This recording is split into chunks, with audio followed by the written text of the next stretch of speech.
साधना का दूसरा दिन पूरा हुआ।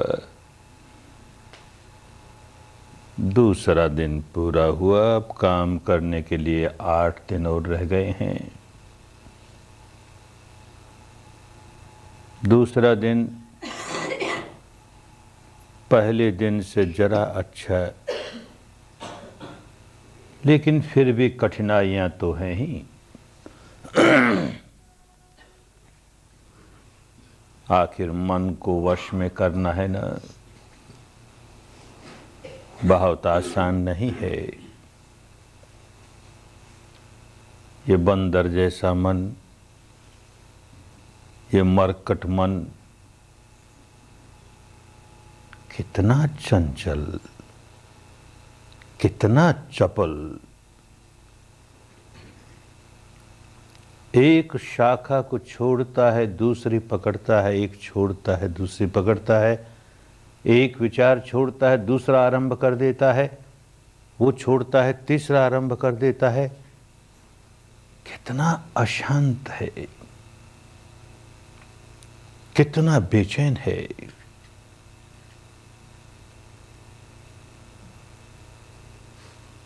जंगली है। इसे पालतू बनाना है तो बड़े धीरज के साथ काम करना होगा। कोई समझदार आदमी किसी जंगली जानवर को पालतू बनाता है तो बड़ी समझदारी के साथ, बड़ी धीरज के साथ काम करता है।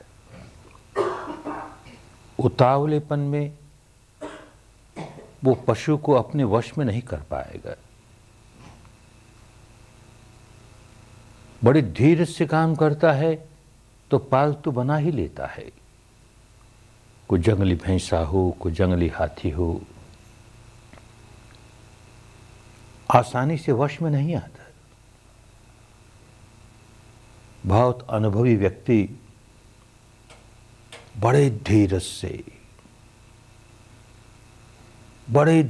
से उसे अपने वश में करता है। वही जंगली पशु किसी मनुष्यों की बस्ती में चला जाए तो कितना तहलका मचा दे, कितनी हानि कर दे।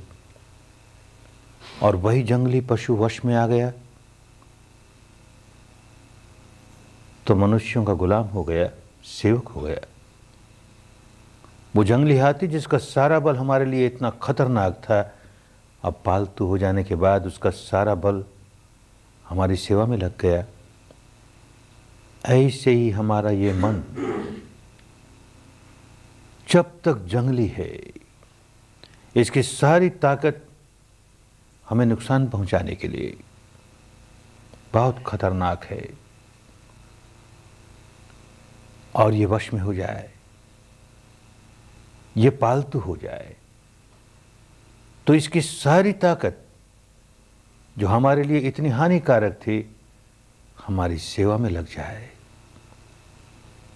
हमारे कल्याण का कारण बन जाए। और मन की ताकत सामान्य नहीं होती। एक बड़े से बड़े हाथी की ताकत से कई गुना अधिक हानि करती है तो कई गुना अधिक लाभ पहुंचाती है तो कई गुना अधिक। यही काम करने आए हैं कि अपने जंगली मन को, बेकाबू मन को कैसे काबू में ले आएं, कैसे पालतू बना लें, कैसे इसका सारा बल अपने कल्याण में लगा लें। धीरज, बहुत धीरज। जो साधक अधीर हो उठता है, देखो 2 दिन हो गए अभी भी मन नहीं टिकता, या आगे जाके 5 दिन हो गए, देखो अभी भी नहीं टिकता, अभी भी नहीं टिकता, यूं करता है, व्याकुल होता है, तो समझना चाहिए अरे यही तो मेरी पुरानी आदत रही। मन चाही बात नहीं हुई कि मैं व्याकुल हुआ, अनचाही बात हुई कि मैं व्याकुल हुआ। यही तो स्वभाव था। इसी स्वभाव का संवर्धन कर रहा हूं, अब साधना के नाम पर करने लगा। चाहता ये हूं कि एकाग्रता मिल जाए, और एकाग्रता नहीं मिलती तो मनचाही नहीं हुई ना, तो व्याकुल हुआ। हाय रे, 2 दिन बीत गए, मेरा मन तो टिका ही नहीं, 2 दिन बीत गए, मेरा मन तो टिका ही नहीं। तो व्याकुल होने का स्वभाव उसे ही तो बदलने आए, अशांत रहने का स्वभाव उसे ही तो बदलने आए, और उसका बढ़ावा देने लगे। खूब समझना चाहिए। जब जब देखें कि व्याकुलता आई, किसी भी कारण से आई, मन भटक गया इसलिए आई, मन नहीं टिकता है इसलिए आई, मन में कोई बुरे विचार उठे उसको लेकर पश्चाताप हुआ इसलिए आई, और कोई बात याद आ गई जिससे यहां जी घबराने लगा। जैसे कल समझाया, सारी साधना ऑपरेशन की साधना है, तो जैसे जैसे ऑपरेशन होगा अंतर्मन की गहराइयों से विकार ऊपर उठेंगे, औप उठेंगे, शरीर प्रकट होंगे। तो जहां कहीं अप्रिय संवेदना शुरू हुई उससे घबराया और हुआ व्याकुल। तो झट होश आना चाहिए। मैं व्याकुल होने नहीं आया, व्याकुलता के बाहर होने आया। इस समय मन एकाग्र नहीं है, इस समय मन भटक गया है। इस समय की ये सच्चाई, बस इस सच्चाई को स्वीकार किया। इस समय मेरा मन भटक गया, इतना ही। उसको बुरा नहीं मारे, उसके प्रति क्रोध नहीं करे। चाहे अपने आप पर ही क्रोध करे, क्रोध करेगा तो व्याकुल हो ही जाएगा। सच्चाई जैसी है वैसी है। मन भटक गया, फिर सांस पर ले आए, सांस तो है, फिर शुरू कर दिया। फिर मन भटक गया तो मन भटक गया, फिर होश आया, अरे भटक गया, तो मुस्कुराते हुए फिर सांस पर ले आए। रोना नहीं, व्याकुल होना नहीं, उसी स्वभाव को तो पलटने आए हैं। जैसा है वैसा है, मन भटक गया है, ये सच्चाई है, बस स्वीकार कर लिया, फिर काम में लग गए। और देखेंगे, अगर समझदारी से काम करेंगे, बहुत व्याकुल नहीं होंगे, तो देखेंगे कि मन जो भटक गया उसे वापस सांस पर लाने के लिए कोई खींचतान भी नहीं करनी पड़ेगी। शुरू शुरू में तो यूं लगेगा मन भटक गया, उसे फिर खींच के लाएं, अरे तू कहाँ चला गया, तुझको ये काम करना था, फिर भाग जाएगा, फिर खींच के लाएंगे। फिर ये खींचने में भी एक तनाव होता है, काहे खींचेंगे। मन भटक गया, इस क्षण की ये सच्चाई है, मन भटक गया, अपने आप आ जाएगा, अपने आप सांस पर आ जाएगा। घर का मालिक जाग रहा है तो अपने आप चोर भाग जाएगा, तो ये मन का भटकना अपने आप रुक जाएगा। मालिक जाग रहा है, अरे भटक गया ना, बस इतना जाना, अपने आप आ जाएगा। ये होने ही लगेगा। किसी बात को लेकर के उदासी नहीं आने दें, निराशा नहीं आने दें, व्याकुलता नहीं आने दें। बाईं नासिका से सांस गुजरता है कि दाहिनी नासिका से गुजरता है, अरे मुझे साफ साफ नहीं मालूम होता। अच्छी बात, मुझे साफ साफ नहीं मालूम होता, ये इस क्षण की सच्चाई। व्याकुल क्यों? जरा सा सांस तेज करके देख लिया, मालूम होने लगेगा। व्याकुलता काहे की? मुझे कहा गया कहाँ छूता है, कहाँ छूता है, मुझे तो छूना मालूम ही नहीं हुआ। अच्छा, नहीं मालूम हुआ, इस सच्चाई को स्वीकार कर कि सांस कहाँ छू रहा है मुझे नहीं मालूम हो रहा। तो जरा सा तेज करके देखें।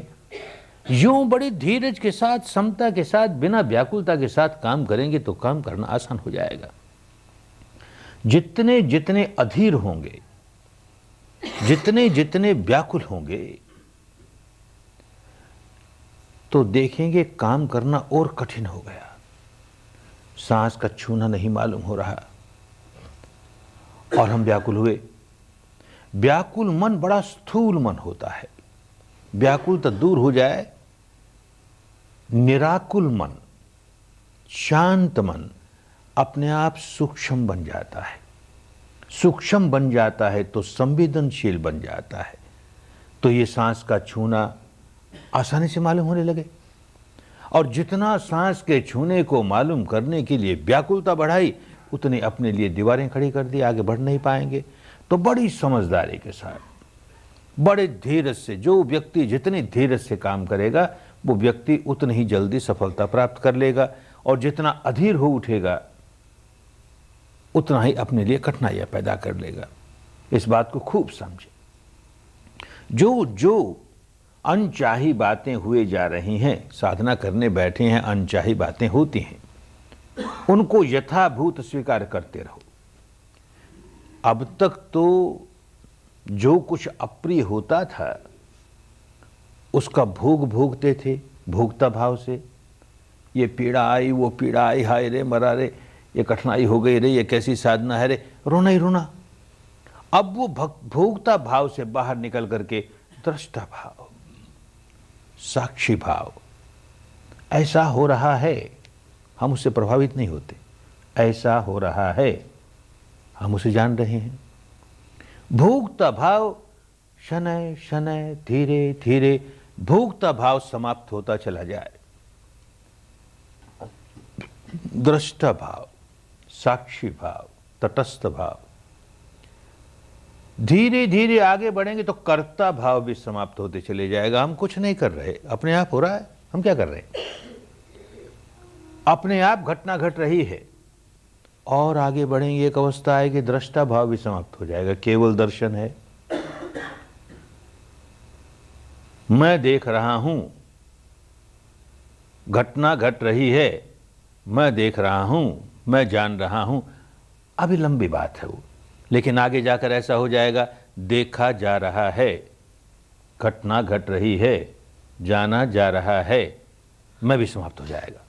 वो आगे की अवस्थाएं हैं, लेकिन ये काम अच्छी तरह समझ जाओगे तो ही वैसी अवस्थाएं आएंगी।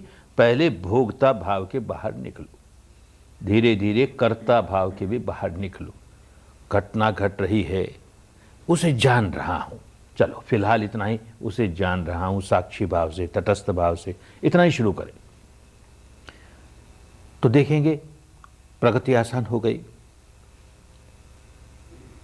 एक बात बड़ी अच्छी तरह समझ लेनी पड़ेगी, जिस व्यक्ति को शुद्ध धर्म के रास्ते चलना है, शुद्ध धर्म वो कि जो सार्वजनीन होता है, कुदरत का वो कानून, विश्व का वो विधान, निसर्ग के वो नियम जो सब पर एक जैसे लागू होते हैं। भारत की पुरानी भाषा में उसे धर्म नियामता कहते थे, उसे धर्म कहते थे। वो हिंदुओं का अलग नहीं होता, जैनियों का अलग नहीं होता, बौद्धों का अलग नहीं होता, ईसाइयों का अलग नहीं होता, भारतीयों का अलग नहीं होता, अमेरिकनों का अलग नहीं होता, सब पर, जिसकी हुकूमत सब पर चलती है, सजीव निर्जीव अणु अणु पर जिसकी हुकूमत चलती है, अणु अणु जिस कानून को धारण करता है, और जो अणु अणु को धारण करता है, विश्व का वो विधान जो अणु अणु को धारण करता है, सब पर जिसकी हुकूमत चलती है, उसे ही भारत की भाषा में धर्म कहते थे। सबके लिए एक जैसा है। तो ऐसे सार्वजनीन धर्म के रास्ते चलने वाले व्यक्ति को एक बात बड़ी अच्छी तरह समझ लेनी चाहिए कि भाई ये जिस रास्ते पर चलना है वो मुझे चलना पड़ेगा, इस पर चलने का सारा श्रम मुझे करना पड़ेगा। मैं मेहनत करूं नहीं, परिश्रम करूं नहीं, पुरुषार्थ करूं नहीं और ऐसे ही तर जाऊं, मुक्त अवस्था तक पहुंच जाऊं, सारे दुखों के बाहर निकल जाऊं, सारे राग के, द्वेष के, सारे विकारों के बाहर निकल जाऊं, ऐसा होने वाला नहीं है, हो ही नहीं सकता। जो इस भ्रम में बैठा हो कि मुझ पर किसी की कृपा हो जाएगी, मुझ पर तो अनुकंपा हो जाएगी, और वो अनुकंपा करके, दया करके, कृपा करके मुझे तो उतार ही देगा, तो उसे सोचना चाहिए, क्यों भाई, मुझे क्यों उतार देगा? मेरे में क्या विशेषता है? ज्यादा झूठ बोल के खुशामद करता हूं उसकी, इसीलिए मुझे तार देगा? अरे सबको क्यों नहीं तार देगा? सारे तो दुखियारे हैं, नहीं तरते ना। इसका मतलब यही है कि हर आदमी को स्वयं अपनी मेहनत करनी पड़ती है। कोई ज्यादा से ज्यादा ये करेगा, बड़ी कृपा होगी, बड़ी करुणा होगी, तो रास्ता बता देगा, ये रास्ता है भाई, क्योंकि मैं चला हूं इस रास्ते पर। जो चला है वो बता देगा मैं इस रास्ते पर चला हूं, तू भी चल, तू भी चल, कदम कदम चल। बहुत होगा थोड़े से कदम अंगुली पकड़ के जैसे साथ चलता हो, बस। कोई हमें अपने कंधे पर उठा करके मुक्त अवस्था तक पहुंचा दे, ये होने वाली बात नहीं। इस भ्रम से, इस भ्रांति से जो व्यक्ति जितनी जल्दी बाहर आ गया, उसके लिए मंगल का रास्ता उतनी जल्दी खुल गया, मुक्ति का रास्ता उतनी जल्दी खुल गया।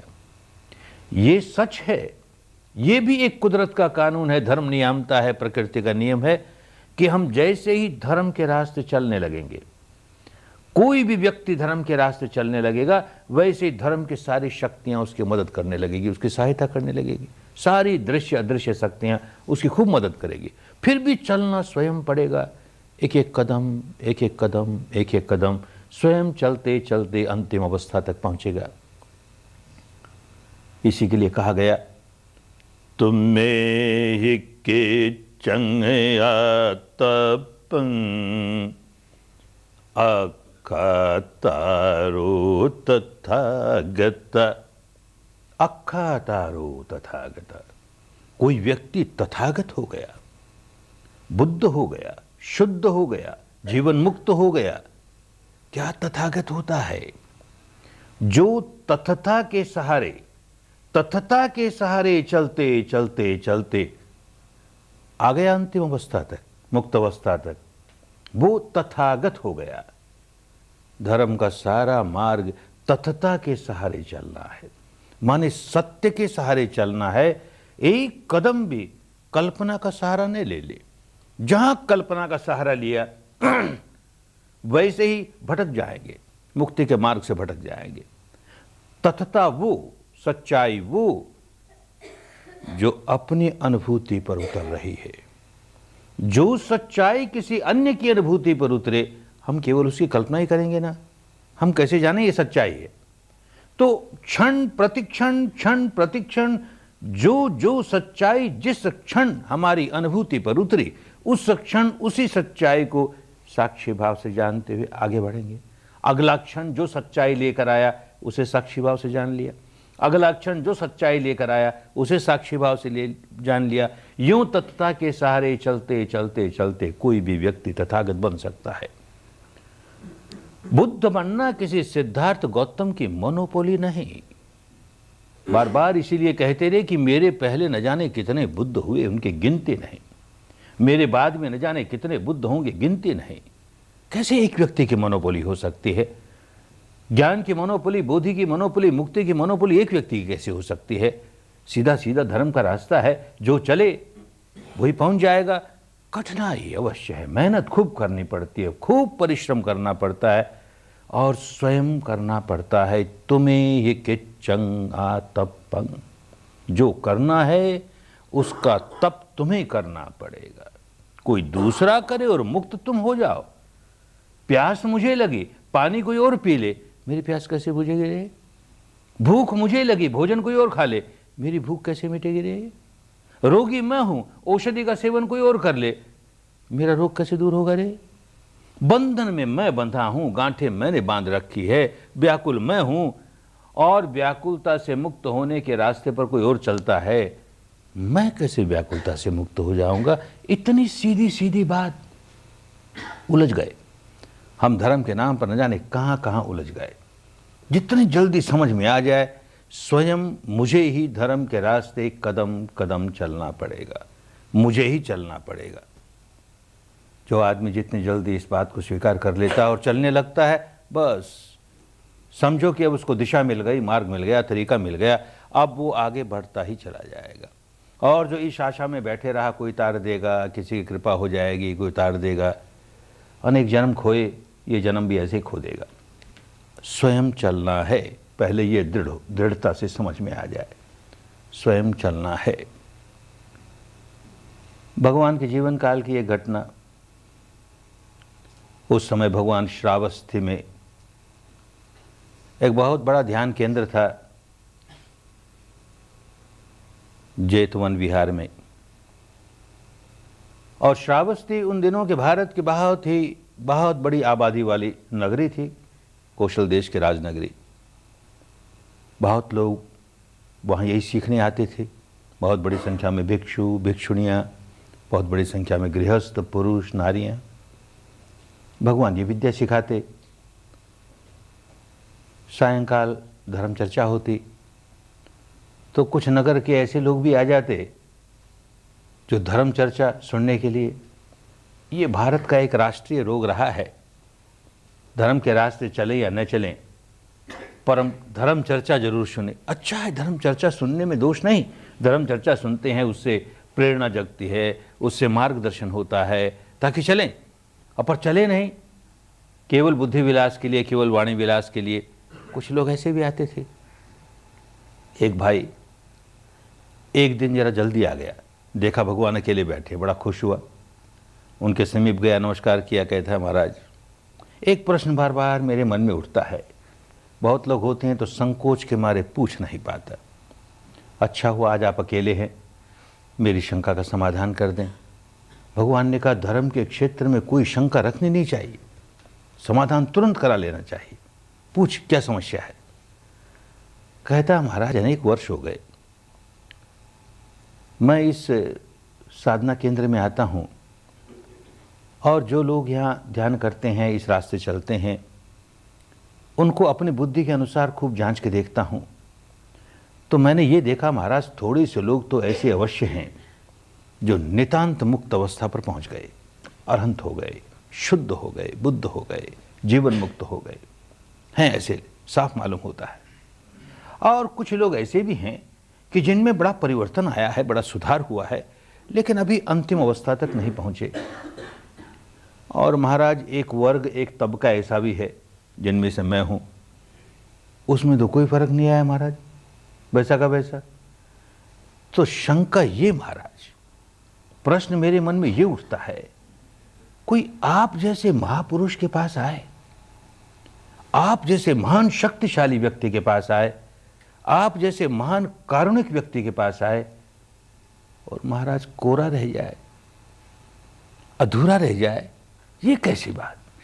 आप अपनी सारी शक्ति लगा करके हमें तार क्यों नहीं देते, अपनी सारी करुणा के बल पर हमें तार क्यों नहीं देते। भगवान मुस्कुराए, रोज यही तो समझाते थे, पर कुछ समझना ही नहीं चाहे। ऐसे लेप लगाए रहते हैं लोग कि सच्ची बात सुनना नहीं चाहते। तो नहीं समझ रहा था तो कहा अच्छा फिर समझाता हूं तुझे। उनके समझाने के तरीके अलग अलग होते थे। कभी कभी जो प्रश्न पूछता था उसी से प्रति प्रश्न पूछ लिया करते थे। तो इसी से इससे भी प्रति प्रश्न पूछा, कहो भाई कहाँ के रहने वाले हो। महाराज यहीं श्रावस्ती का। अरे नहीं नहीं, तेरा चेहरा मोहरा कहता है तू यहाँ का रहने वाला नहीं, तू किसी अन्य प्रदेश का है और यहाँ आके बस गया है। ये तो ठीक कहा महाराज आपने, वैसे तो मैं मगध देश का रहने वाला हूँ, राजगिरी का रहने वाला, कई वर्षों से यहाँ के बस गया हूँ। अच्छी बात, तो अब राजगिरी से तेरा सारा संबंध टूट गया, वहाँ जाना आना नहीं होता। नहीं नहीं महाराज, खूब जाना आना होता है। अभी तो मेरे परिवार के लोग वहाँ हैं, मेरे मित्र हैं, मेरे रिश्तेदार हैं, काम धंधा है, बहुत बार आता हूँ जाता हूँ। अच्छा, तो तू इतनी बार यहाँ से श्रावस्ती से राजगिरी जाता है, आता है, जाता है, आता है, तो यहाँ से राजगिरी तक का रास्ता तो तुझे खूब मालूम हो गया होगा। महाराज खूब मालूम हो गया, इतनी बार चला हूँ। तो एक बात और बता, यहाँ रहते हुए इतने वर्ष हो गए तो अनेक लोग तेरे परिचित हो गए होंगे। उन अनेक परिचित लोगों में से कुछ तेरे घनिष्ठ हो गए होंगे। जो घनिष्ठ हो गए वो इतना तो जानते ही होंगे कि तू यहाँ का रहने वाला नहीं, मूलतः तू मगधवासी है, राजगिरी का रहने वाला, यहाँ आके बस गया है और बार बार आता है जाता है, इसलिए तुझे यह रास्ता खूब मालूम है। वो लोग जानते होंगे। महाराज जो मुझे अच्छी तरह जानता वो इस बात को भी खूब समझता है, जानता है। तो भाई उनमें से कोई कोई तो तुम्हारे पास आता होगा कभी कभी ये पूछने के लिए कि बता तो सही यहाँ से राजगिरी का रास्ता कैसा है। तो तू बता देता है कि गुप्त रखता है। महाराज गुप्त रखने की क्या बात, खूब समझा के बता देता हूँ। ऐसे पूरब की ओर चलना और यूँ चलते चलते वाराणसी आएगी और यूँ फिर आगे बढ़ना, यहाँ मुड़ना, वहाँ मुड़ना, गया आ जाएगी, फिर यूँ आगे बढ़ते जाना और यूँ वहाँ मुड़ना, यहाँ मुड़ना, राजगिरी आ जाएगी। खूब समझा देता हूँ महाराज। तो एक बात और बताओ, जिसको जिसको तुमने समझा दिया वो तो राजगिरी पहुंच गया होगा। कैसे पहुंच गया होगा महाराज? हमने तो समझा दिया रास्ता, अब वो चले उस पर तो पहुंच जाएगा। अरे भले आदमी, यही तो मैं कहता हूं, ये इतने लोग जो मेरे पास आते हैं, भीड़ की भीड़, वो इस बात को खूब समझ गए हैं कि ये व्यक्ति मुक्ति तक का रास्ता खूब जानता है, क्योंकि चला है, मुक्ति तक के रास्ते पर चला है, अपने अनुभव से जान गया। तो पूछते हैं बेचारे, मैं क्या छिपाऊं, बड़े प्यार से उनको बताता हूं, ऐसा रास्ता है, कदम कदम चलते हुए ये स्टेशन आएगी, वो स्टेशन आएगी, ऐसा अनुभव होगा, वैसा होगा, ये कठिनाइयाँ आएगी, ये सारी बातें समझा देता हूँ। अब कोई आदमी सारी बात सुन करके 3 बार सिर झुकाए और कहे साधु साधु साधु, बहुत अच्छा कहा आपने, पर चलूंगा नहीं एक कदम भी, तो कैसे पहुंच जाएगा भाई? कैसे पहुंच जाएगा? कोई चल पड़े, एक कदम भी चला तो अपने लक्ष्य के एक कदम नजदीक पहुंच गया। 10 कदम चला वो 10 कदम नजदीक पहुंच गया, 100 कदम चला वो 100 कदम नजदीक पहुंच गया। और जिसने कदम कदम चलते हुए सारा रास्ता माप लिया, वो तो पहुंच गया लक्ष्य तक। चलना तुम्हें ही पड़ेगा। कोई बड़े प्यार से रास्ता भले बता दे, चलना तुम्हें ही पड़ेगा। ये बात हर साधक को, धर्म के रास्ते चलने वाले हर साधक को ये बात बहुत अच्छी तरह समझ लेनी चाहिए, चलना मुझे ही पड़ेगा। अपने मन को मैला किसने किया? स्वयं मैंने किया ना। अपने अबोध अवस्था में, अपने अज्ञान अवस्था में, अपनी मोह मूढ़ता में मैंने गांठें बांधी, अपने मन का स्वभाव दूषित कर लिया, उसे राग रंजित, द्वेष दूषित, मोह विबूढ़ित रहने वाला बना दिया। कौन जिम्मेदार इसका? कोई अदृश्य शक्ति उसे क्या पड़ी कि संसार के सारे प्राणियों के मन को विकारों से ग्रस्त कर दो और सबको दुखिया बना दो। किसी को क्या पड़ी? क्यों करेगा कोई? हर व्यक्ति अपनी ही अज्ञानता की वजह से अपने मन को मैला करता है। तो जिम्मेदारी उसी की है कि वो अपना ज्ञान जगा करके, बुद्धि जगा करके, होश जगा करके इस स्वभाव के बाहर निकले, इस गंदगी को दूर करे, जो गांठें बांधी हैं उनको खोले, जो मैल चढ़ाया उसको उतारे। उसी की जिम्मेदारी है। ये प्रकृति का नियम है, इससे छुटकारा नहीं पा सकते। स्वयं चलना पड़ेगा, स्वयं चलना पड़ेगा। जब ये बात समझ में आ जाए कि स्वयं चलना पड़ेगा। दूसरा प्रश्न, क्या रास्ता है जिस पर चलें? धर्म का रास्ता क्या है? भगवान के पास कोई एक बुढ़िया माई आई, पूछा, महाराज हमें तो थोड़े से शब्दों में और सरल सरल भाषा में समझा दीजिए, धर्म क्या होता है, मुक्ति का मार्ग क्या है, हमें सरल सरल भाषा में। बेचारी गई होगी अनेक आचार्यों के पास, जो बहुत पांडित्यपूर्ण बातें, ये दार्शनिक बात, वो दार्शनिक बात, समझ में ना आए बोल क्या रहे हैं।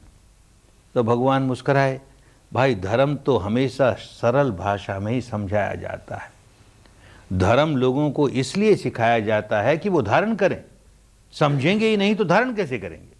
धर्म का रास्ता इसलिए सिखाया जाता है कि उस पर चले। समझेंगे ही नहीं तो चलेंगे कैसे? तो हमेशा जो व्यक्ति बुद्ध बन जाएगा, शुद्ध बन जाएगा, मुक्त बन जाएगा, वो हमेशा बड़ी सरल भाषा में, जनता की भाषा में, बहुत सरल भाषा में लोगों के समझ में आए, इस तरह से धर्म को समझाएगा। तो कह लो हमेशा यही समझाता हूं, तो मैं फिर समझाता हूं। तो क्या समझाया? थोड़े से शब्दों में क्या कहा? सब पाप से करणं कुशल से उपसंपदा सचेत परियोदपनं एतं बुद्धान शासनं। एतं बुद्धान शासनं। शासन पुरानी भाषा में शिक्षा को कहते थे, उपदेश को कहते थे। किसी ने उपदेश दिया और उसके अनुशासन में हम बंध गए, उसने जैसे बताया वैसे हम चलने लगे, तो शासन कहा जाता था। तो बुद्धान शासनं, एक बुद्ध का नहीं, सभी बुद्धों का यही उपदेश होगा। कोई व्यक्ति बुद्ध बन जाए और इसे छोड़ करके और कोई निकम्मी बातें करने लगे तो समझना चाहिए बुद्ध नहीं हुआ अभी, ये कोई दार्शनिक जंजाल में उलझा हुआ है और लोगों को भी उलझा रहा है। ये कोई सांप्रदायिक बाड़े में बंधा हुआ है और लोगों को भी बांध रहा है। इसको शुद्ध धर्म नहीं समझ में आया। बुद्ध होगा तो यही बात कहेगा, इसके अतिरिक्त और कुछ नहीं कहेगा। क्या कहेगा? सब पापस्य अकरणं, सब प्रकार के पाप कर्मों से बचो। कुशलस्य उपसंपदा, कुशल कर्मों की संपदा संचित करो। और से चित्त पर्योदपनं, अपने चित्त को निर्मल करो, परिपूर्ण रूप से निर्मल करो। पर्योदपनं, बहुत से रास्ते होते हैं जिनमें मानस का ऊपरी हिस्सा निर्मल कर लिया जाता है। केवल बुद्धि के द्वारा हम चाहें तो अपने ऊपर के चित्त को निर्मल कर लेंगे। अच्छा ही है, उतना लाभ तो हुआ, लेकिन वो मुक्ति की बात नहीं हुई। मुक्ति की बात तो तब होगी जबकि सारा का सारा मानस, अंतर मन की गहराइयों तक एक भी हिस्सा नहीं बचेगा, सारा का सारा मानस धुल जाएगा, साफ हो जाएगा। इसी को पर्योदपनं, से चित्त पर्योदपनं, बस इसके अतिरिक्त और कुछ नहीं। इसी को कहा केवल परिपूर्णं, केवल परिशुद्धं। धर्म परिपूर्ण हो गया इन तीन बातों में। दुष्कर्मों से बचो, सत्कर्मों में लगो और चित्त को निर्मल करो। अब इसमें और कुछ जोड़ने की जरूरत नहीं, पूर्ण है। केवल इतना ही कर ले, मुक्त अवस्था तक पहुंच जाएगा। कुछ जोड़ेगा तो उसे बिगाड़ और देगा, कुछ नहीं जोड़ना। केवलं परिपूर्णं, ऐसे ही परिशुद्धं, इसमें से कुछ निकाल नहीं सकते। निकालने लायक कोई दोषपूर्ण बात है ही नहीं। ये बात तो निकाल दें तो धर्म ज्यादा शुद्ध हो जाएगा, ऐसा कुछ है ही नहीं। इन तीनों बातों में धर्म की परम शुद्धता समाई हुई, परम परिपूर्णता समाई हुई, तो ही समझना चाहिए शुद्ध धर्म है। कुछ और करने का है ही नहीं। सब पापस्य अकरणं, सब तरह के पाप कर्मों से बचो। पाप कर्म क्या हुए? सब तरह के कुशल कर्मों में लगो। कुशल कर्म क्या? पुण्य क्या? पाप क्या? पुण्य क्या? बात तो बड़ी सीधी सीधी, लेकिन यही बात जब दूषित हो जाती है, किसी संप्रदाय के साथ बन जाती है, सार्वजनीन बात है, लेकिन किसी संप्रदाय के साथ जुड़ गई तो बिगड़ गई। अब उसकी अलग अलग परिभाषा, क्या पुण्य है, क्या पाप है, क्या धर्म है, क्या पाप है, इत्यादि इत्यादि। कुछ लोग जो धर्म को ठीक नहीं समझते, तो इस तरह के बाह्य आडंबर करने वाला व्यक्ति, बाहर का दिखावा करने वाला व्यक्ति बड़ा धर्मवान, ऐसा नहीं करने वाला व्यक्ति धर्मवान नहीं। तो हर संप्रदाय के अपने अपने बाहरी दिखावे होते हैं। तो इस संप्रदाय का धर्मवान कहलाने वाला व्यक्ति इस तरह का उसका बाहरी दिखावा, दूसरे संप्रदाय का धर्मवान कहलाने वाला व्यक्ति उसका दूसरे तरह का दिखावा, वो बाहरी दिखावा ही धर्म बन गया उनके लिए, सही धर्म छूट गया। किसी किसी की बात समझ में आ जाए कि अरे बाहरी दिखावे में क्या पड़ा है भाई, तो और दूसरी बात में उलझ जाएगा।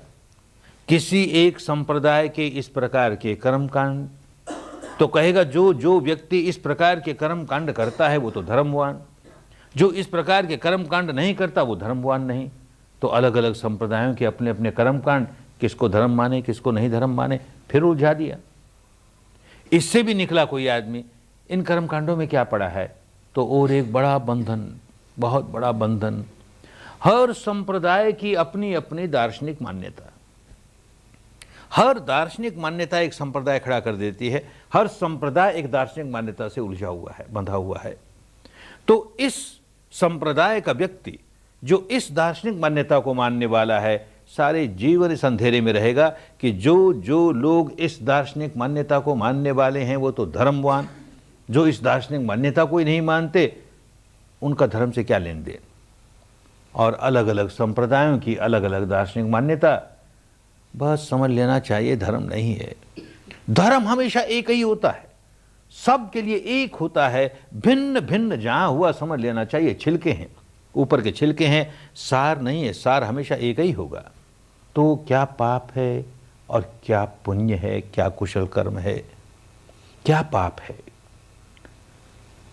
कोई व्यक्ति अपने शरीर से, अपनी वाणी से कोई भी ऐसा काम करे जिससे अन्य प्राणियों को हानि पहुंचती हो, अन्य प्राणियों की सुख शांति भंग होती हो, पाप ही पाप है, पाप ही पाप है। ऐसे ही अपने शरीर से, अपने वाणी से ऐसा काम करे जिससे अन्य प्राणियों को सुख शांति मिलती हो, उनके कष्ट दूर होते हो, उनको कोई हानि न होती हो, उनका मंगल होता हो, पुण्य ही पुण्य है। सब पर एक जैसा लागू होता है। शरीर और वाणी से कोई दुष्कर्म, क्या दुष्कर्म करेगा? वाणी से कोई कड़वी बात बोलेगा, कोई झूठी बात बोलेगा, कोई कटु बात बोलेगा। शरीर से किसी की हत्या करेगा, चोरी करेगा, व्यभिचार करेगा, नशा पता करेगा, औरों की हानि करेगा, औरों की सुख शांति भंग करेगा। मनुष्य एक सामाजिक प्राणी, उसको समाज में रहना है। गृहस्थ हैं, उनको तो परिवार के लोगों के साथ, समाज के लोगों के साथ रहना ही है। जो घर बार छोड़ करके गृह त्यागी हुए, सन्यासी हुए, सन्यासिनियां हुई, उनको भी समाज से संपर्क बना ही रहता है, कहां भाग के जाएंगे? तो मनुष्य सामाजिक प्राणी है और वो ऐसा काम अपने शरीर और वाणी से करता रहे जिससे आसपास के सारे लोगों की शांति भंग होती रहे, आसपास के सारे लोग व्याकुल होते रहें। तो भाई सीधी सीधी बात है कि मैं अपने आसपास के सारे लोगों को अशांत कर दूंगा, व्याकुल कर दूंगा, मुझे शांति कैसे मिलेगी? मैं अपने चारों ओर आग लगा लूंगा तो वो आग की ताप मुझे भी तो तपाएगी, मुझे शांति शीतलता कैसे मिलेगी? बड़ी सीधी सी बात। समाज में रहना है तो समाज के वो नियम जिनसे कि समाज की व्यवस्था शांति कायम हो, हमको वो नियम पालन करने हैं। ये धर्म की बड़ी ऊपरी ऊपरी बात हुई, लेकिन गहराई में जाएगा तो बात समझ में आएगी। जरा गहराई में जाना शुरू कर देगा, खूब बात समझ में आनी शुरू हो जाएगी। और वो ये समझ में आनी शुरू हो जाएगी कि मैं किसी भी व्यक्ति की हानि नहीं कर सकता, न शरीर से और न वाणी से। तब तक नहीं कर सकता जब तक कि पहले अपनी हानि न कर लूं। बड़ी अजीब बात। ऐसा ही है, कुदरत का नियम ऐसा ही है। हत्या कोई तब तक नहीं कर सकेगा जब तक कि अपने भीतर क्रोध न जगा ले, द्वेष न जगा ले, दुर्भावना न जगा ले, और वो भी इतनी गहरी, तब जाके किसी की हत्या करेगा। चोरी तब तक नहीं कर सकेगा जब तक लोभ न जगा ले, व्यभिचार तब तक नहीं कर सकेगा तब तक वासना न जगा ले। सारे के सारे शरीर और चित्त के दुष्कर्म करने के पहले मन में कोई न कोई विकार जगाना होता है। और जैसे ही विकार जगाया कि कुदरत ने दंड देना शुरू किया, प्रकृति ने दंड देना शुरू किया, धर्म नियामता ने दंड देना शुरू किया। बंधे बंधाए नियम है, कोई करके देख ले। हत्या करता है और अंदर क्रोध ही नहीं आता, द्वेष ही नहीं आता, हंसते हंसते कौन किसी की हत्या करेगा? चोरी करता है, लोभ ही नहीं जागता, व्यभिचार करता है, वासना, कैसे होगा? विकार जागेगा ही। और करके देखे, विकार जागता है तो व्याकुल होता हूं कि नहीं? विकार जागता है भीतर और भीतर देखना आया नहीं। बाहर का जो आलंबन है वही प्रमुख हो गया, तो भीतर अपने देखा ही नहीं कि मेरी कितनी हानि हो रही है। अपनी हानि हो रही है, ये बात धर्म के रास्ते चलते चलते खूब समझ में आने लगेगी। तो मैं शरीर और वाणी से कोई ऐसा काम नहीं करूं जो पाप का काम हो, माने जो अन्य लोगों की सुख शांति भंग करने वाला हो, अन्य लोगों को पीड़ा पहुंचाने वाला हो। ऐसा कोई काम नहीं करूं तो मैं किसी पर एहसान नहीं कर रहा, मैं अपने आप पर एहसान कर रहा हूं। मैं नहीं कर रहा तो अपने आप को दुखी नहीं बनाता, क्योंकि मैं पहले अपने को दुखी बनाऊं तब दूसरे को दुखी बनाऊंगा। ये बात खूब समझ में आने लगेगी, खूब समझ में आने लगेगी। तो धर्म की शुद्धता समझ में आने लगेगी कि भाई जो जो व्यक्ति अपने मन में विकार जगा करके कोई भी दुष्कर्म करता है, पाप का कर्म करता है, वो अपने को हिंदू कहता फिरे कि बौद्ध कहता फिरे कि जैन कहता फिरे कि ईसाई कहता फिरे कि सिख कहता फिरे कि पारसी कहता फिरे कि ब्राह्मण की, क्षत्रिय की, शूद्र की, बनिया, कुछ फर्क नहीं पड़ेगा। कि भारतीय, कि बर्मी, कि अमेरिकन, की रूसी, कुछ फर्क नहीं पड़ेगा। जो जो व्यक्ति मन को मैला करके शरीर और वाणी से दुष्कर्म करता है, कुदरत उसको तत्काल दंड देती है। बंधे बनाए नियम प्रकृति के, बस यही शुद्ध धर्म है। ठीक इसी प्रकार कुशल कर्म करें। क्या कुशल कर्म? सबसे बड़ा कुशल कर्म ये कि चित्त को मैला किए बिना उसे एकाग्र बनाना सीखे। कुशल चित्त की एकाग्रता बड़ी कल्याणकारिणी। सारे अच्छे काम तभी होंगे जबकि हमारा चित्त हमारे वश में होगा।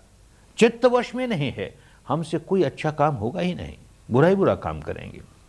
और चित्त वश में हो जाए और विकारों के साथ हो जाए तो बुरा ही बुरा काम करेंगे, वो एकाग्रता काम नहीं आई। चित्त को निर्मल बना करके एकाग्रता प्राप्त करें तो कुशल ही कुशल काम होगा, कुशल ही कुशल काम होगा।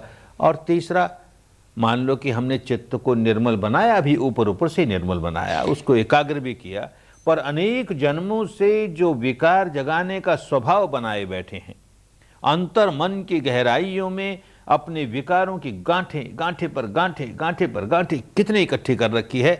कैसा गांठ गंठीला बने हैं भीतर से, सारा मानस गांठ गंठीला, सारा शरीर का रेशा रेशा गांठ गंठीला। पता नहीं, अंदर देखते नहीं ना, देखेंगे तो पता लगेगा कितना गांठ गंठीला हूं मैं, कितना व्याकुल रहता हूं इसकी वजह से। वो जब तक नहीं निकल जाएगा तो ऊपर ऊपर से हजार अपने चित्त को निर्मल कर लें, निर्मल करके एकाग्र भी हो जाएं, लेकिन मुक्ति नहीं मिली, दुखों से मुक्ति नहीं मिली, विकारों से, जड़ों से मुक्ति हो जाएगी, उस दिन सही मुक्ति मिली। इसलिए परियोदपन, पूर्ण मानस, सारा का सारा मानस विकारों से मुक्त होना चाहिए, मैल से मुक्त होना चाहिए। ये तीसरी। इन तीनों को उन दिनों की भाषा में कहा सब पापस्य अकरणं, माने शील सदाचार का जीवन जीना। कुशलस्य उपसंपदा, माने समाधि का जीवन जीना, मन को कुशल करके अपने वश में करने का अभ्यास करना। और स चित्त परियोदपन, अपने अनुभव से ऐसी प्रज्ञा जगानी कि जिससे अंतर मन की गहराइयों तक कोई विकार टिकने न पाए, सब निकल जाए। तो शील समाधि प्रज्ञा, शील समाधि प्रज्ञा, यही शुद्ध धर्म होता है।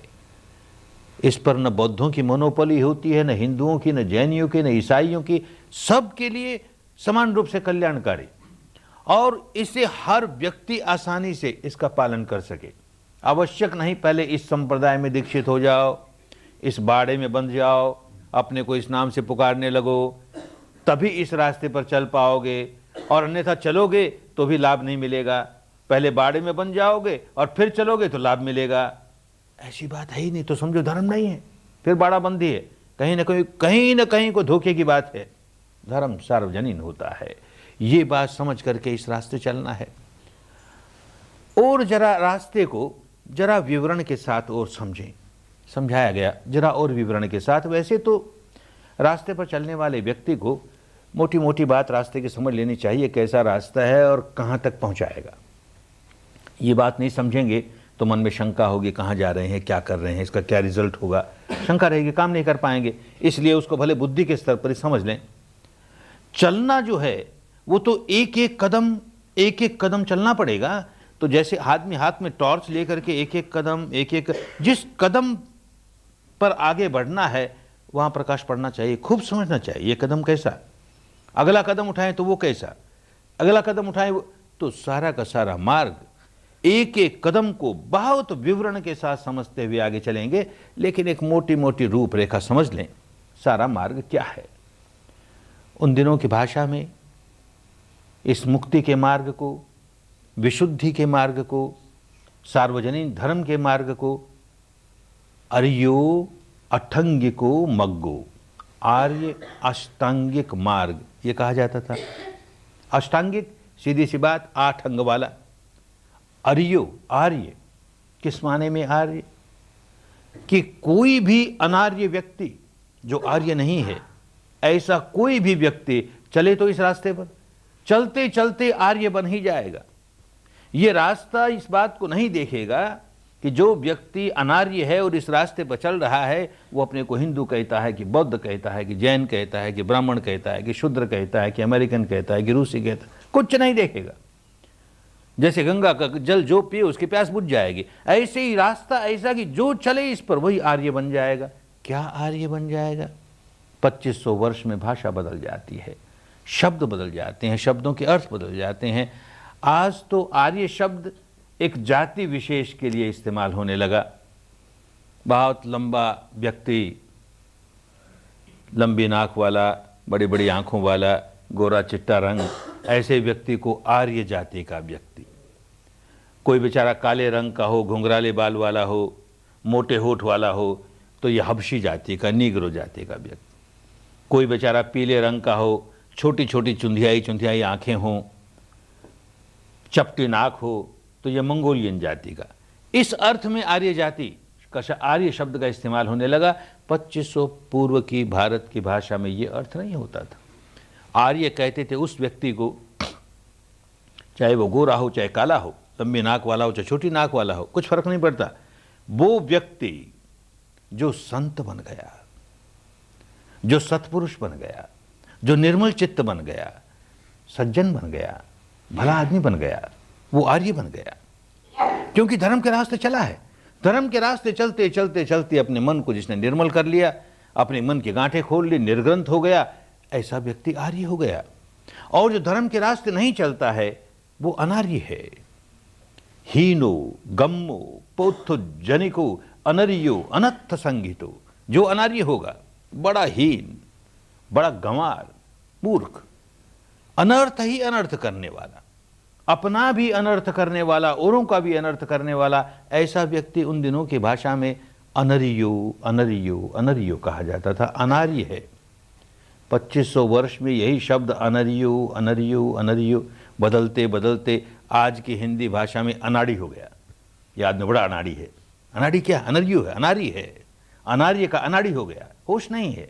क्या कर रहा है इसे होश नहीं है, अपनी हानि करता है, औरों की हानि करता है। इस अर्थ में जो अनाड़ी है, जिसे होश नहीं है, जो मूढ़ है, अपनी भी हानि करता है, औरों की भी हानि करता है, ऐसा कोई व्यक्ति हो, इस रास्ते पर चलते चलते चलते आर्य बन ही जाएगा, संत बन ही जाएगा।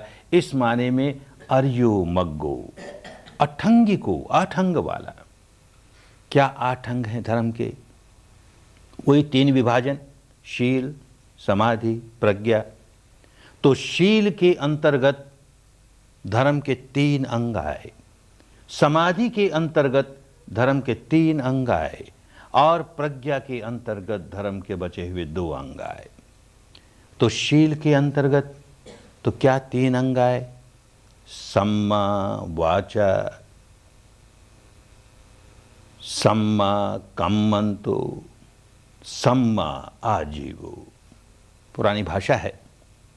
सम्मा माने सम्यक, सम्यक कहते हैं जो सही हो, जो ठीक हो, और जो स्वयं अपनी अनुभूति पर उतारे।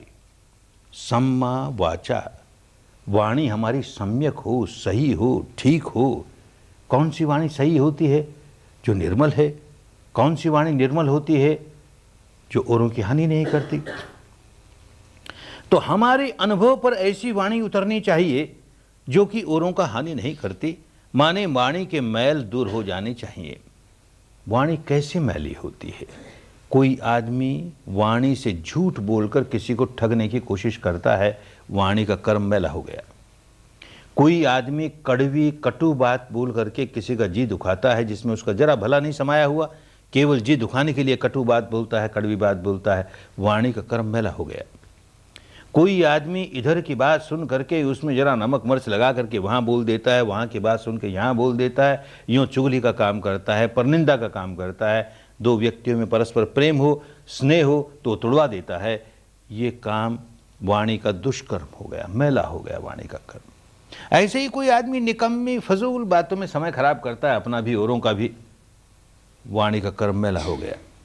इन चारों से जो बचा वो निर्मल ही निर्मल, सम्मा वाचा वाणी अपने आप सम्यक हो गई। तो बचें सब पापस्य अकरणं, इस तरह के वाणी के कर्मों से हम कैसे बचें? सम्मा वाचा, सम्मा कम्मंतो, कर्मांत है। हर कर्म पहले मन में जागता है, आगे बढ़ता है, वाणी पर उतरता है, उससे आगे बढ़ता है तो शरीर पर उतरता है। तो कर्मांत माने हमारे शरीर के जो कर्म हैं वो भी सम्यक हों, सही हों, कल्याणकारी हों, अपने लिए भी औरों के लिए भी, मैले नहीं हों। तो शरीर के कर्म का क्या मैल है? कोई व्यक्ति अपने शरीर से किसी अन्य की हत्या कर देता है, शरीर का कर्म मैला हो गया। कोई व्यक्ति शरीर से कोई वस्तु जो दूसरे की है उसे चुरा लेता है, उसे छीन लेता है, उसे झपट लेता है, उसे अपना लेता है, उसे हथिया लेता है, शरीर का कर्म मैला हो गया। कोई व्यक्ति अपने शरीर से व्यभिचार कर लेता है, शरीर का कर्म मैला हो गया। कोई व्यक्ति अपने शरीर से नशा पता कर लेता है, शरीर का कर्म मैला हो गया।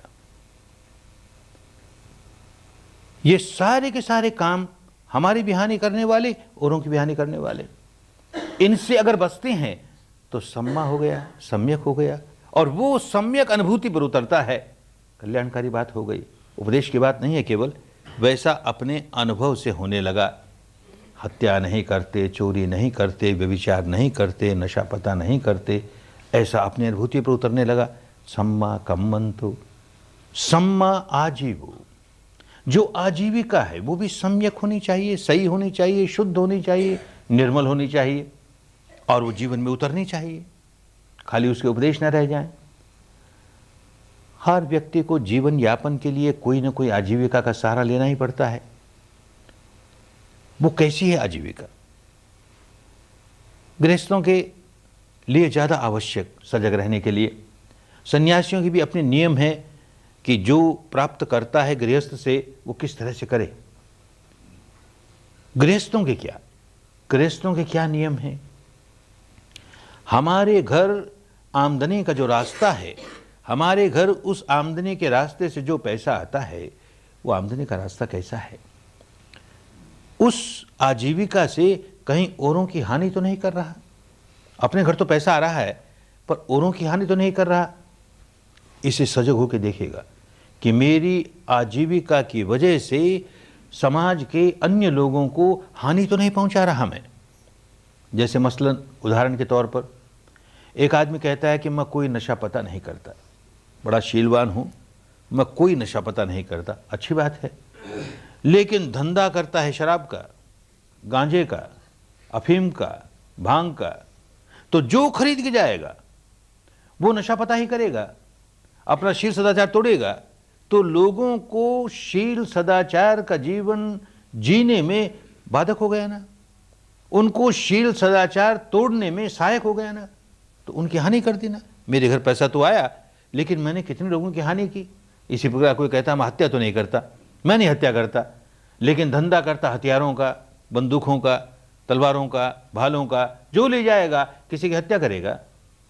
अरे तो तू प्रोत्साहन दे रहा है ना औरों को अपना शील सदाचार तोड़ने के लिए, आजीविका सम्यक नहीं तेरी।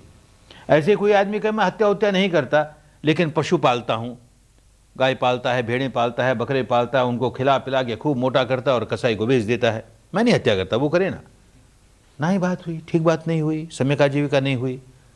एक आदमी कहता मैं हत्या नहीं करता, कोई कसाई करता होगा और धंधा करता है मांस बेचने का, तो प्रोत्साहन दे रहा है ना उसको, सम्यक आजीविका नहीं हुई। एक आदमी आजीविका उसकी ऐसी कि विष का धंधा करता, जहर का धंधा करता, कोई ले जाएगा किसी को देगा मार देगा, माने वो सारे धंधे, जिन धंधों को हम दूसरे आदमियों को शीलवान होने से वंचित रखते हैं, जिस धंधे की वजह से उनका शील भंग होने में हम सहायक बन जाते हैं, सम्यक आजीविका नहीं है, बिल्कुल सम्यक आजीविका नहीं है। कभी कभी ये भी समझ लेना चाहिए, धर्म की बात है ना, खूब अच्छी तरह समझ लेनी चाहिए कि ऊपर ऊपर से तो ये काम बड़ा शुद्ध नजर आता है, इसमें कोई दोष की बात नहीं है, लेकिन अगर चित्त की चेतना दूषित है तो वही काम सम्यक आजीविका नहीं, मिथ्या आजीविका हो जाएगा।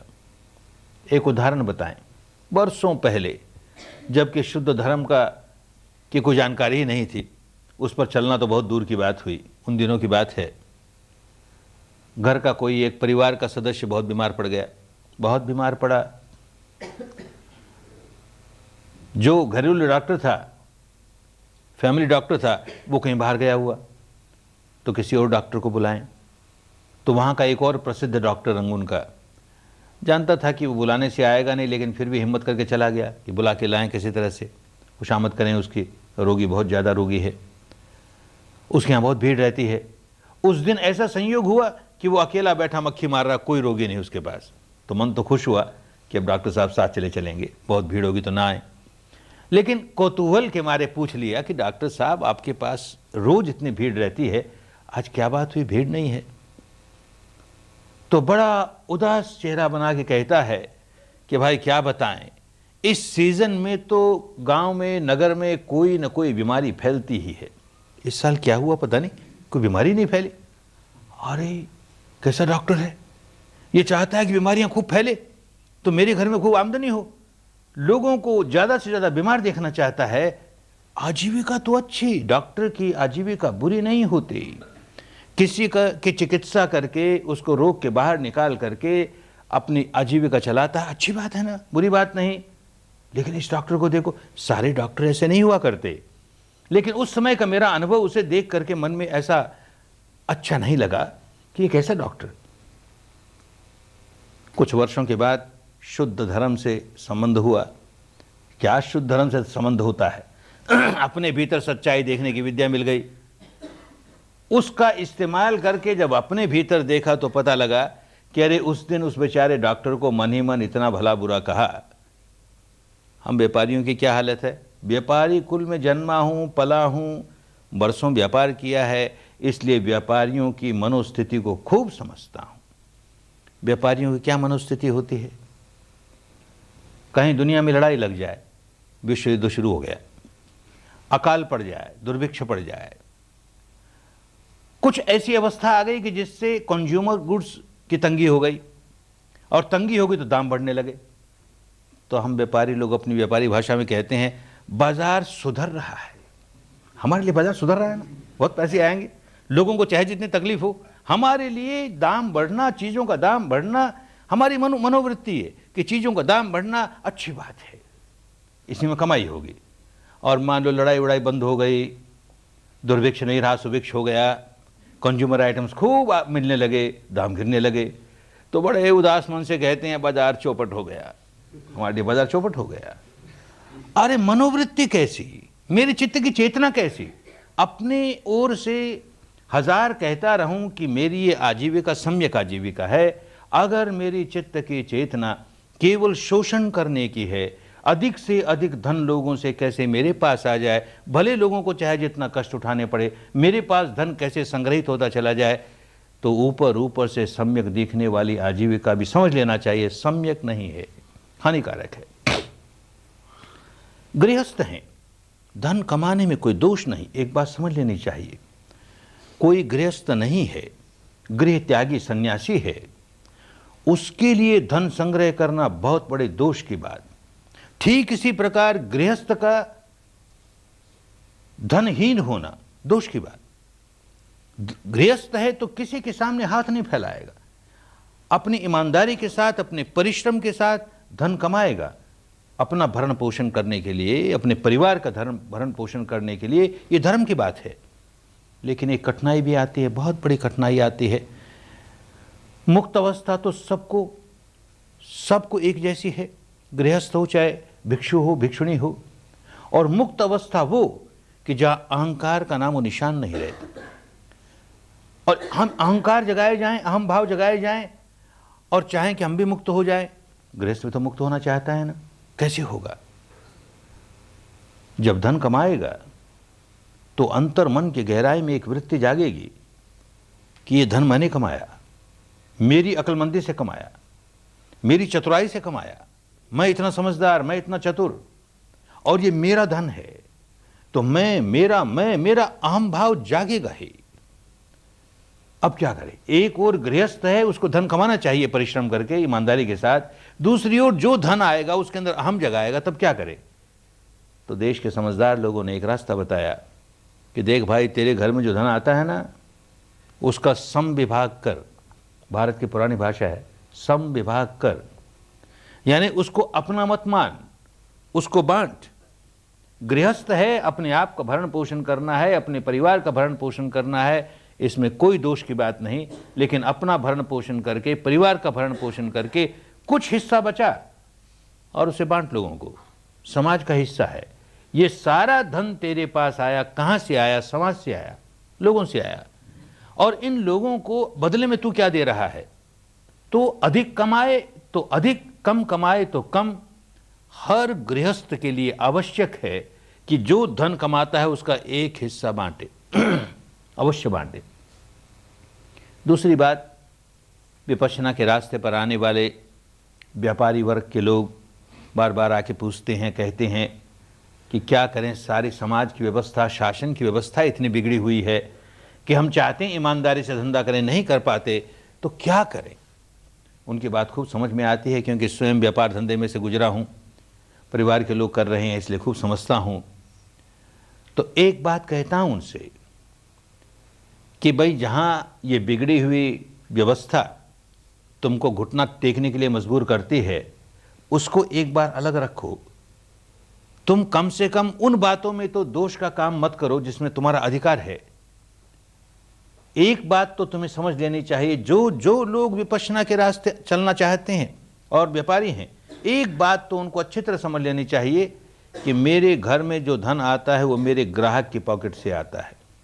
तो मेरा ग्राहक मेरा अन्नदाता, उसका दिया हुआ अन्न खाता हूं। अपने अन्नदाता को कभी धोखा नहीं दूंगा, अपने ग्राहक को कभी धोखा नहीं दूंगा। क्वालिटी में कि क्वांटिटी में कि माप में कि तोल में, किसी काम में धोखा नहीं दूंगा। इतना तो तुम कर सकते हो ना।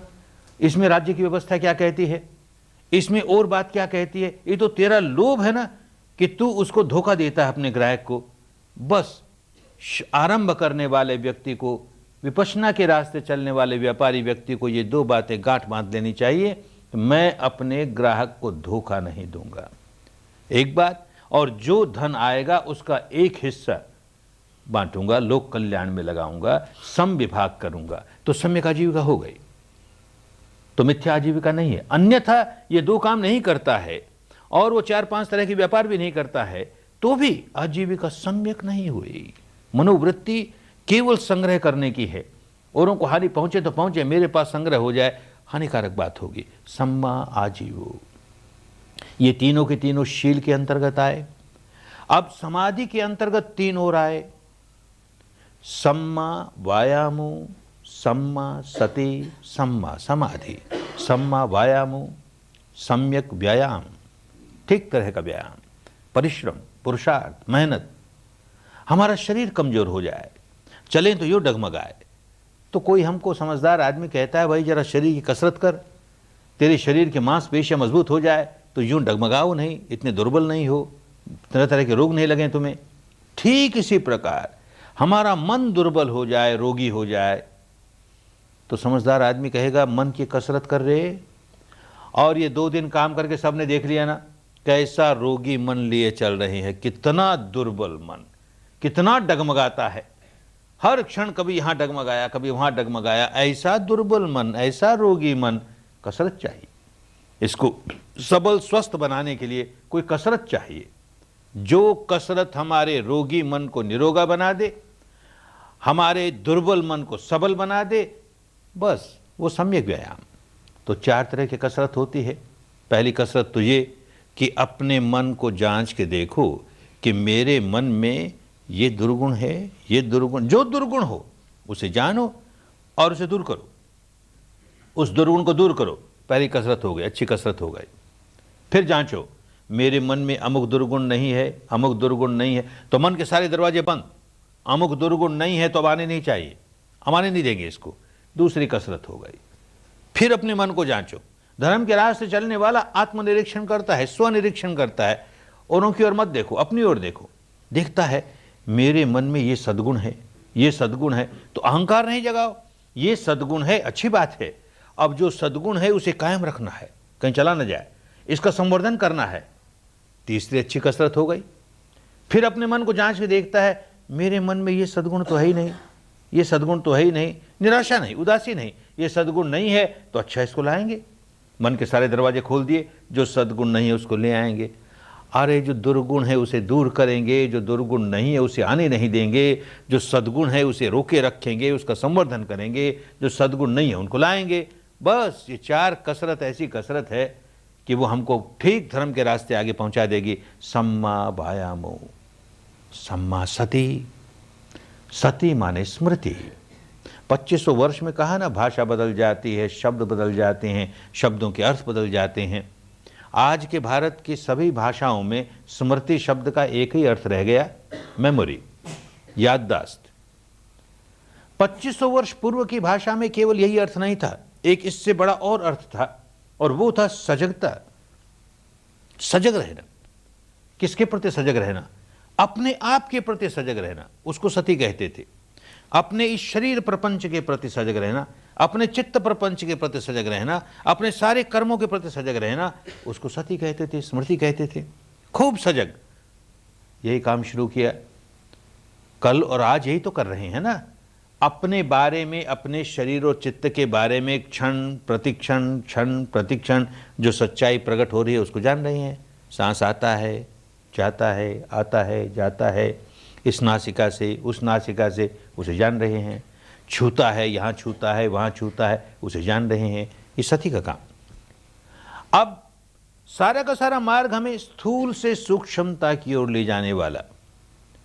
तो अब तक जो अनुभूतियां हुई इस सांस के सहारे सांस के बारे में जो भी जानकारी हुई, अब देखेंगे आज रात को और कल सारे दिन भर इससे अधिक सूक्ष्म सत्य प्रकट होना शुरू हो जाएगा।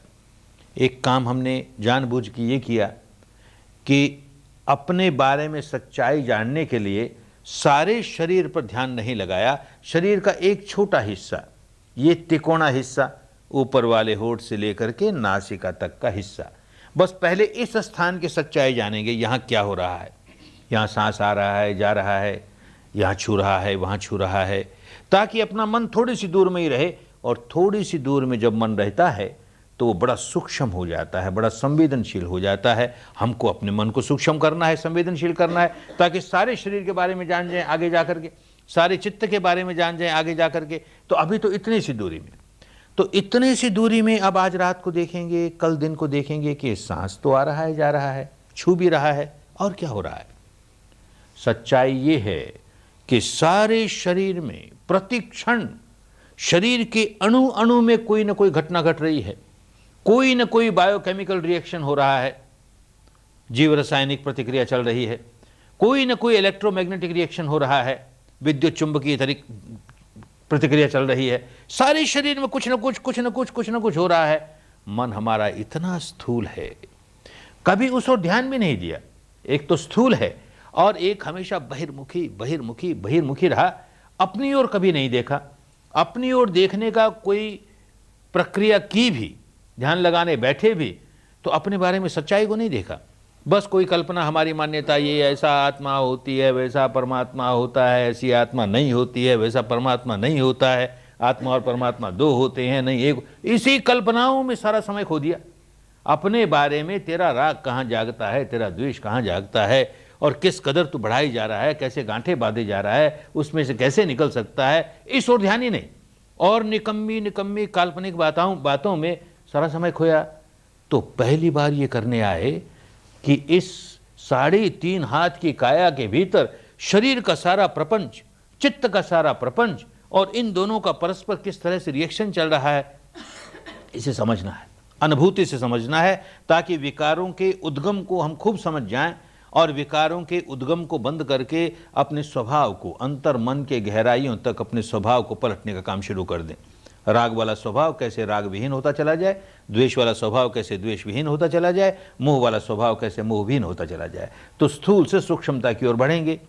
तो सारे शरीर में कुछ न कुछ हो रहा है, कोई न कोई संवेदना हो रही है। संवेदना हम उसको कहते हैं कि जो शरीर के स्तर पर कुछ अनुभव हो, कुछ महसूस हो। तो सारे शरीर में हो रहा है। अभी हमने ये जगह चुन ली, ऊपर वाले होठ से लेकर नासिका तक, यहाँ क्या हो रहा है। नासिका की भीतरी दीवारों पर कुछ हो रहा है कि नासिका की बाहरी दीवारों पर कुछ हो रहा है कि नासिका के बाहरी छल्लों पर कुछ हो रहा है, कि नासिका के नीचे ऊपर वाले होठ पर कुछ हो रहा है, क्या हो रहा है? तो पहली बात तो जरा ध्यान देंगे तो ये पकड़ में आएगी कि अरे देखिए, जो सांस आ रहा है और सांस जा रहा है, इनके तापमान में फर्क है। रे कभी ध्यान दिया ही नहीं। अब ध्यान देंगे तो पता लगेगा कि जो सांस भीतर गया, बाहर आया तो जरा सा गर्मा कर आया। भीतर आने वाले सांस से बाहर आने वाला सांस जरा सा ज़्यादा गर्म है। नेचुरल बात है, स्वाभाविक बात है। हमारे शरीर के भीतर का टेम्परेचर ज़्यादा है, बाहर के वातावरण का टेम्परेचर कम है। तो बाहर के वातावरण की हवा भीतर गई और भीतर के गर्म वातावरण को छुई, बाहर निकली, जरा से गर्मा के निकली। कभी जाना नहीं था क्योंकि ध्यान नहीं दिया। बात तो हमेशा वही होती थी। पहली बात ये। और जरा सा ध्यान देंगे तो अब धीरे धीरे, अच्छा सांस को छोड़, सांस आ रहा है जा रहा है, सांस को जाने बिना भी और क्या घटना घट रही है। सांस की वजह से ये गर्मी मालूम हुई, सर्दी मालूम हुई, ये तो एक घटना हुई। और क्या हो रहा है? ध्यान देंगे तो पता लगेगा कि सांस आए या ना आए, जाए या न जाए, कुछ और भी हो रहा है। कभी लगेगा गर्मा रहा है, कभी लगेगा शीतल सा हो रहा है, कभी लगेगा पसीज रहा है, कभी लगेगा कोई खुजलाहट सी हो रही है, कभी लगेगा कोई सुरसुराहट सी हो रही है, कभी झुंझुनाहट सी हो रही है, कभी कोई स्फुरना सी हो रही है, कभी कोई स्पंदन सा हो रहा है, कोई धड़कन सी, कोई फड़कन सी, कोई सिहरन सी, कोई पुलकन सी, न जाने क्या क्या होते रहता है।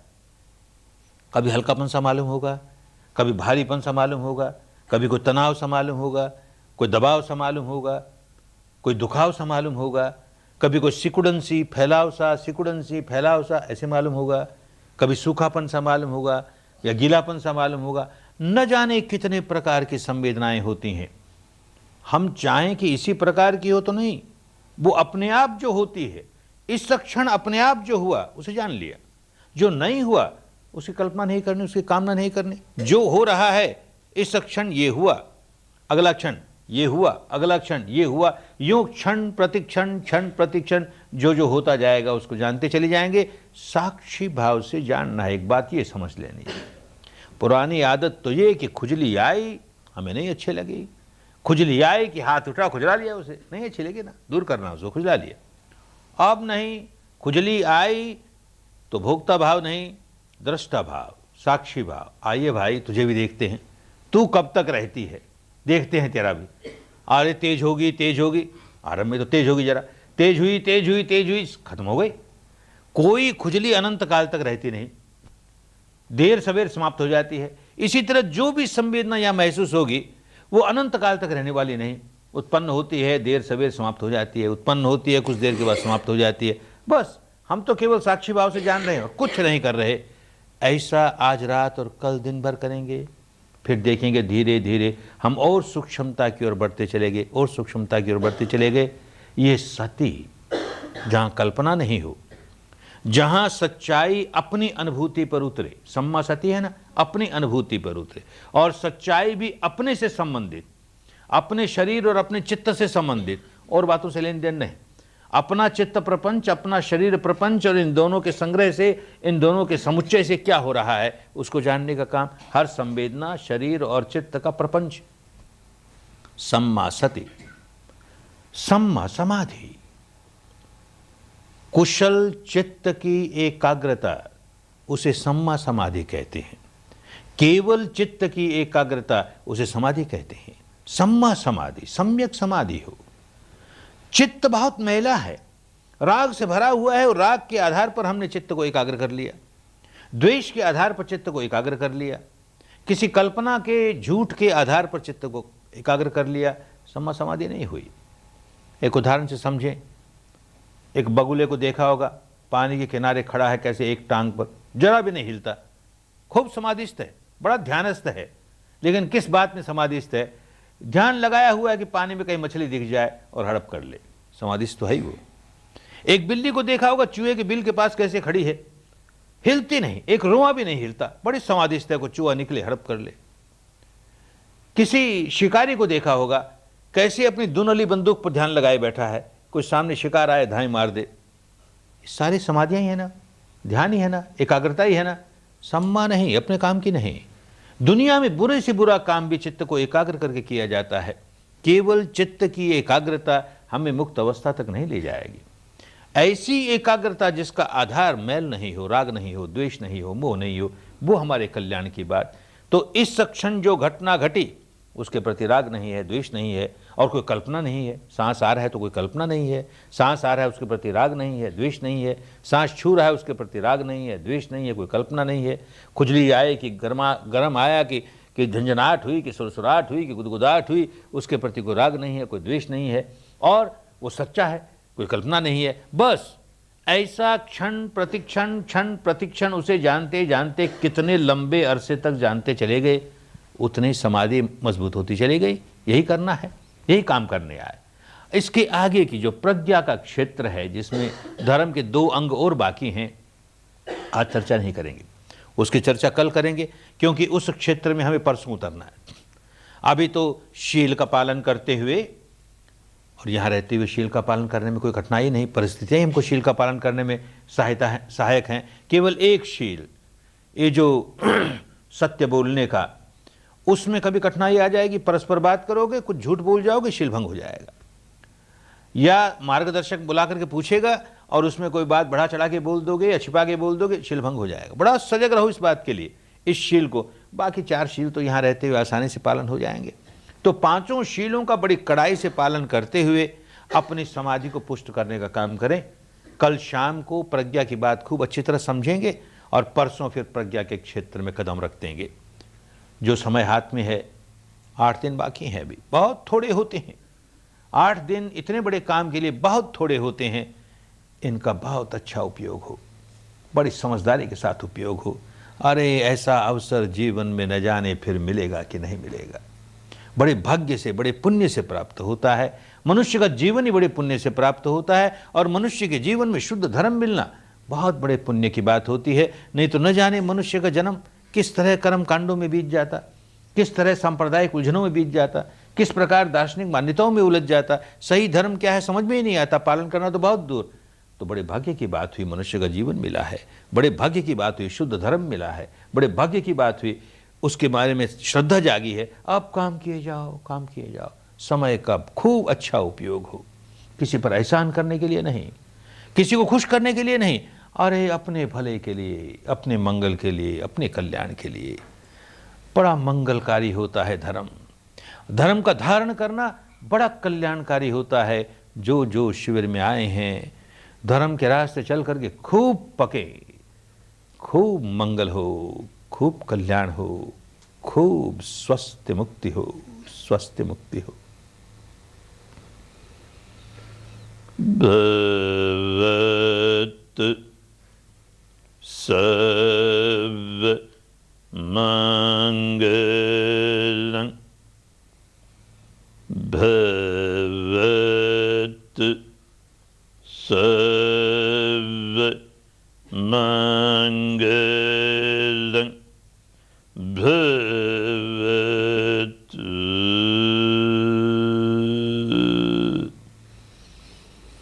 सर्व मंगलं।